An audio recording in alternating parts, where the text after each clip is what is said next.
பெசரட் பண்ண போகிறோம். அதுக்கு பச்சை பயிறு, பச்சரிசி எல்லாத்தையும் ஓவர் நைட்டு ஊற வைக்கலாம். நீங்கள் நைட்டு பண்ணுறதா இருந்தால் காலையில் ஒரு 4 மணி நேரம் ஊற வச்சா போதும். அது மாதிரி நான் இப்போ வந்து ஓவர் நைட்டு ஊற வச்சுருக்கேன். இப்போ இதை மிக்ஸி ஜாரில் போட்டு அரைச்சிக்கலாம்.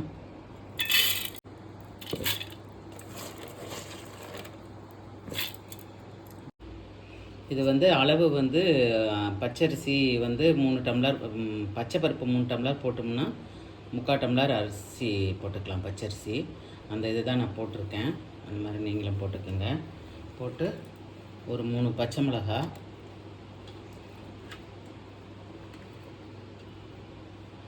ஒரு 4 துண்டு இஞ்சி, கொஞ்சம் கருவேப்பிலை போட்டுக்கலாம், கொஞ்சம் கொத்தமல்லி, இதுக்கு தேவையான அளவு உப்பு போட்டு அரைச்சிட்டு வந்துடலாம். இதுக்கு தேவையான அளவு உப்பு போட்டுப்போம். இப்போ அரைச்சிட்டு வந்துடலாம்.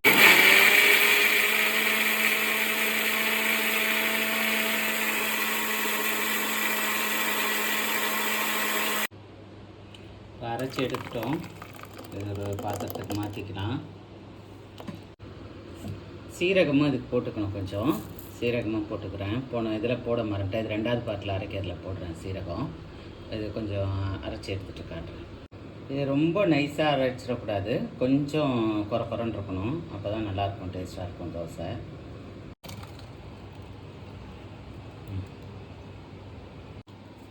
பெருங்காயத்தூள் கொஞ்சம் போட்டுக்கலாம்.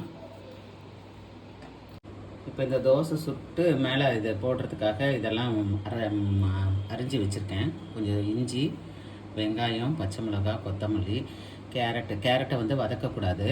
இதனால் மட்டும் எண்ணெயை விட்டு வதக்கி வச்சுக்கலாம். காட்டுறேன் உங்களுக்கு வதக்கிட்டு. இந்த வெங்காயத்தெல்லாம் கொஞ்சம் வதக்கிக்கலாம் போட்டு.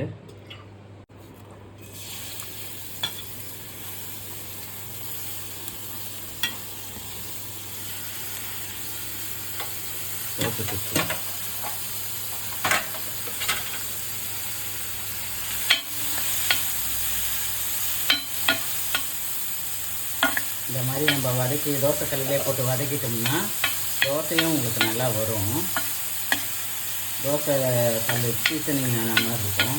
அதனால் கடாயில் போட்டு வதக்காமல் இந்த மாதிரி தோசைக்கல்லிலே போட்டு வெங்காயம், பச்சை மிளகாய், இஞ்சி எல்லாத்தையும் வதக்கிங்க.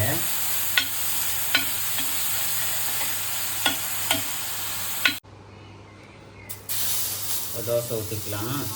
பெசரட்டு ஊற்றிக்கலாம். இப்போ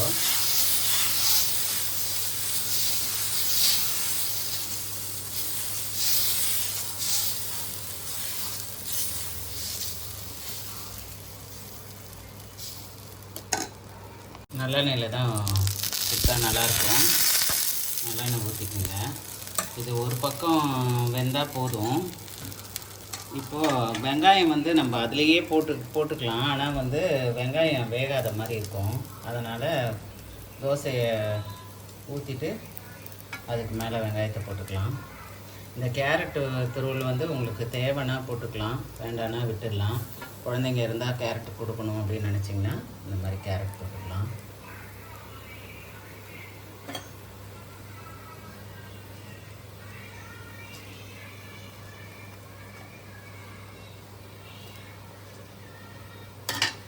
ஒரு பக்கம் வெந்துருச்சு, இன்னொரு பக்கம் திருப்பி போட்டுக்கலாம்.